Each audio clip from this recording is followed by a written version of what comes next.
iOS 12 Developer Beta 2 is out. Should you update it? Well, I downloaded it on my iPhone 10 and I'm going to share with you some of the new features and if it's worth the download. Coming up right now, let's go. Things started, iOS 12 Beta 1 16A 5288Q. I had 234.78 gigabytes. I want to show you how much storage I gained here with the update. So I gained about almost a gig there. So definitely gained some space with this update. So right off the bat, if you want some more storage back, you're going to get it here.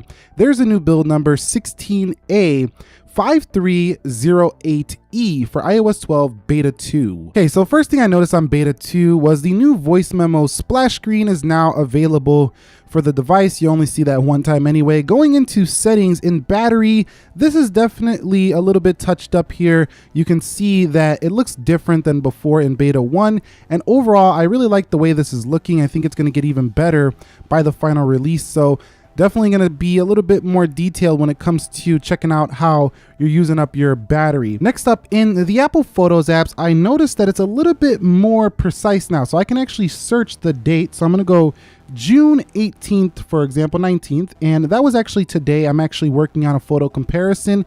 And if you take a look at the picture I took this morning of nature, it was actually today. So this is pretty cool that you can search like by the date, and it's getting a little bit more precise when it comes to searching in photos. I always like to check to see if there is any new wallpaper. So let's go to settings, wallpapers, and we don't see an update to wallpapers here to iOS 12 Beta 2. So none of those are new if you do care about that. We now have a new location icon right there. It's a little bit softer than it was before, and it just looks a little different than before. So if you care at all about new icon changes like that next to the percentage, you can see that new location icon that's there in iOS Beta 2 as well. One small little detail I noticed is that if I go ahead and scroll up on this iPhone 8 Plus iOS 11 and I go to click my timer, the shape looks a little bit different. So look at those shapes at the bottom. Comparatively speaking, they're a little bit different. And I noticed that little thing as well in iOS 12 Beta 2. You now have support for iPhone 6 style apps on the iPad. We don't have an iPad to show that, but that is available here on iOS 12 Beta 2 as well. Heading back into the settings, we're gonna go into the screen time and check out the new screen time setting here. So if we go into screen time, you can see that there is a new splash screen as well right here. You can go ahead and set up as a parent. You can hit continue, and then you can control the different devices as well. So if I hit the devices, you can see all the Apple devices I'm using right here. I can check out all the different screen times. So again, more continuity amongst your Apple products happening again here with this new feature in iOS 12. In terms of the performance, I'm not seeing too much of a difference. Battery life dropping at about the same rate so far, but again, it just dropped, so I would have to use it for a few more days to give you a more definitive answer on how the battery is going. I noticed in Beta 1, my phone was getting a little hotter than normal. That's expected. This is a beta. It's not, stock software, so I would expect that.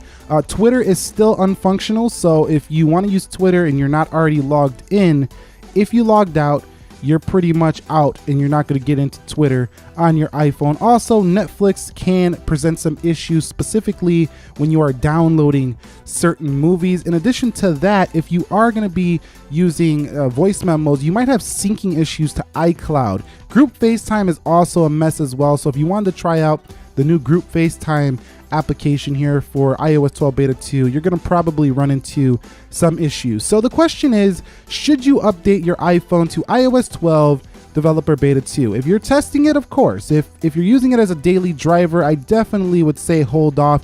This is clockwork right now for Apple. They got a few months left before the new iPhones. They're just getting things started right now, and there's going to be many more betas to come. So this is still developer, so you need to be a developer to use this. Public beta might even drop tomorrow. We never know. You know how they roll. Sometimes they drop the developer, then the next day the public.